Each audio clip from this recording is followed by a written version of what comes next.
El Papa estuvo en el Congo y en Kinshasa, la capital de ese gigantesco país africano. El Papa Francisco habló de la historia trágica de ese país y culpó al mundo por lo que allí sucede. Culpó sobre todo a las potencias, ¿no? Si se quiere y sin nombrarlas, a las potencias de Occidente. Clamó por los dolores que las potencias extranjeras provocaron en el Congo antes y ahora. Habló de las guerras que prácticamente fueron o se sucedieron ininterrumpidamente desde mediados del siglo XX hasta estos tiempos y aún continúan, particularmente ensañadas con el este del Congo, con la región de los lagos, el Congo que tiene fronteras con Uganda, con Ruanda, allí en la provincia de Kivu Norte. La guerra es una de las más sórdidas del mundo y es una guerra que envejece con la indiferencia del mundo o ante la indiferencia del mundo.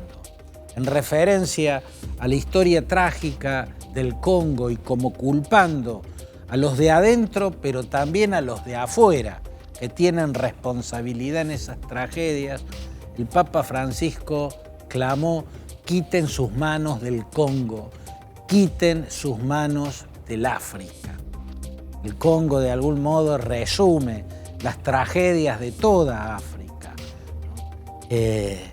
¿A qué se refería el Papa? ¿Por qué habla de una historia trágica? ¿Por qué culpa a potencias externas de esa historia trágica? ¿Es demagogia pontificia? ¿Es politiquería de un papa al que muchos ven como un populista? Personalmente creo que no. Muchas veces hay razones para cuestionar pronunciamientos y silencios del Papa Francisco respecto a puntos calientes que hay en distintas partes del planeta.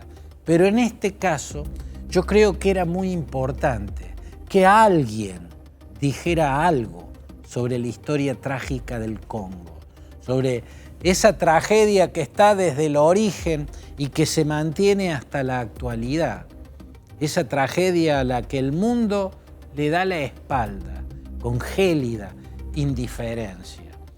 Los líderes del mundo nunca hablan de las tragedias del Congo. Por eso me parece importante que el Papa, poseedor de una voz que por ser la del jefe de la Iglesia Católica se escucha en buena parte del planeta, dijera algo, denunciara esa historia tan oscura en la que corren ríos de sangre, una historia inundada de sangre. Es la historia que comenzó en los tiempos en que el Congo era una posesión personal de un rey de Bélgica, el rey Leopoldo. No era del Estado de Bélgica, del reino de Bélgica, era una posesión personal, era propiedad del rey Leopoldo. En aquellos años, sobre fines del siglo XIX y principios del siglo XX, la explotación del caucho estaba en auge. El mundo demandaba caucho porque estaba recién inventado el auto y empezaban los automóviles a producirse en serie y los automóviles tienen ruedas y las ruedas son de caucho. Bueno, la explotación del caucho en el Congo, que pertenecía al rey Leopoldo de Bélgica, fue particularmente cruel, criminal, brutal. La explotación de los congoleses por parte de las empresas a los que el rey Leopoldo le hacía concesiones y se asociaba en la extracción de caucho, bueno, fue una explotación monstruosa. Roger Casement era el diplomático británico al cual Londres había asignado en una misión diplomática en el Congo cuando pertenecía al rey Leopoldo, y fue él quien denunció ante el mundo, quien hizo saber ante el mundo la criminal explotación que allí se perpetraba. Por eso el escándalo internacional hizo que el Estado belga le quitara al rey la propiedad del Congo. A partir de entonces pasó a llamarse el Congo belga. Pero la historia no fue menos trágica a partir de entonces. Después empezó la lucha anticolonialista con líderes muy notables, incluso a nivel mundial, como el caso de Patrice Lumumba, ¿no? Lumumba sufrió el ensañamiento del colonialismo belga para someter al movimiento anticolonialista que lideraba. De todos modos, el Congo se independizó, pero con la independencia tampoco llegó la paz. Lo que llegó fue una tremenda dictadura. Mobutu Sese Seko se llamó el dictador que por más de 3 décadas imperó a sangre y fuego sobre los congoleses. Fueron décadas en las que ese dictador, que fue el nuevo propietario de ese país, le cambió el nombre. El Congo el dictador Mobutu se llamó Zaire. En los tiempos en que el Congo se llamó Zaire, a esa dictadura la apoyaba Estados Unidos y otras potencias occidentales. ¿Por qué? Porque la dictadura de Mobutu peleaba contra las guerrillas comunistas. Una de esas guerrillas comunistas estaba liderada por Laurent Kabila. A Laurent Kabila quiso asociarse el Che Guevara en la época en que el Che Guevara tuvo su fallida, incluso patética, experiencia allí en el territorio del Congo, en el este del Congo, donde hasta el día de hoy se vive una guerra infernal. El Che Guevara describió a Kabila como un forajido, que al mismo tiempo que lideraba una guerrilla comunista, se dedicaba a cazar elefantes para el tráfico ilegal del marfil. El hecho es que después de 3 largas y oscuras décadas de la dictadura de Mobutu, esa dictadura termina perdiendo la guerra y Kabila termina convirtiéndose en presidente. Pero con Kabila y ese gobierno de izquierda no llegó la paz ni la sensatez, ni terminó la corrupción. Siguieron las guerras.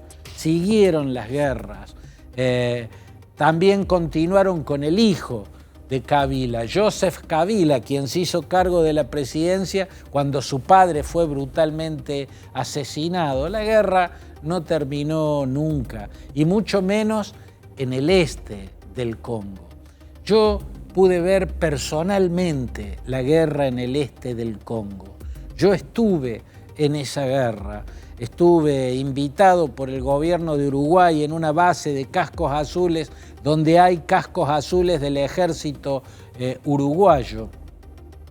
En Kivu Norte se llama, o Kivu del Norte. Es una de las provincias congolesas que está en el este, en los confines del Congo y en sus fronteras con Ruanda y con Uganda. Allí la guerra es infernal porque es una zona muy, muy rica. Hay diamantes, hay oro, hay uranio, hay cobalto, hay coltán, sobre todo hay coltán. Y el coltán, que se utiliza para las laptops, para los teléfonos celulares, bueno, en fin, es uno de los minerales más buscados. Entonces, desde hace larguísimas décadas proliferan milicias de todos los colores y de todas las etnias que luchan en una guerra feudal para controlar las zonas con minerales para hacer minería ilegal. En los países desarrollados del mundo compran diamantes, compran oro, ¿no? O usan teléfonos celulares o laptops con coltán que viene de esa guerra. No todo el coltán, por supuesto, viene de esa guerra, ni todo el oro, ni todos los diamantes, pero mucho viene de ahí. Y es negocio comprarlo más barato, es negocio comprarlo si viene del tráfico, de la explotación ilegal de la minería y del tráfico ilegal. Por eso esa guerra se eterniza y por eso el mundo le da la espalda a esa guerra, como haciendo de cuenta que no existe, como haciendo de cuenta que Kivu Norte es una región tranquila del Congo, que Goma, su capital, no es como la llaman la ciudad más peligrosa del mundo. Yo he estado en Goma y he visto con mis propios ojos por qué la llaman la ciudad más peligrosa del mundo. Por un lado, porque está al pie del Ñaragongo, un volcán que eternamente está en erupción y cada tantos años vuelca ríos de lava que cubren la ciudad de Goma, la destruyen, matan muchísima gente. Sobre esas tragedias se suman las tragedias de las guerras que se superponen, una guerra feudal de señores de la guerra, ¿no? Pues, algunos son milicias de los Hutus ruandeses, otras son milicias de los Tutsis ruandeses, hay señores de la guerra ugandeses que están combatiendo por controlar porciones del Congo. Y por cierto, también hay milicias congolesas. El M3 es el M23 es la principal y es una milicia congolesa entre las tantas que hay. Pero allí no importa que sean milicias Hutus o milicias Tutsis de Ruanda o de Uganda, o que los milicianos de una banda hablen Swahili, o que los de otra banda hablen Lingala, o que estén milicias que hablan francés. No importa que hablen tal o cual lengua bantú o tal o cual lengua de las potencias coloniales, porque ahí las etnias, las culturas, igual que las ideologías, son en realidad pantallas. Lo que motoriza la guerra es la codicia de esas milicias que viven en guerra para proveer minerales de manera ilegal y enriquecerse, ¿no? Porque tienen compradores en los países desarrollados. El desembarco de China en el Congo en las últimas décadas tampoco arregló nada, ¿no? Siempre es como cambiar espejitos por cosas valiosas, ¿no? También China busca apropiarse de las zonas ricas en minerales a cambio de las infraestructuras que desarrolla. En fin, es una guerra trágica, una guerra que comenzó en los tiempos del rey Leopoldo con la brutal explotación de los congoleses, que siguió en los tiempos del llamado Congo belga, ¿no? Que continuó en la guerra independentista que encabezó Lumumba,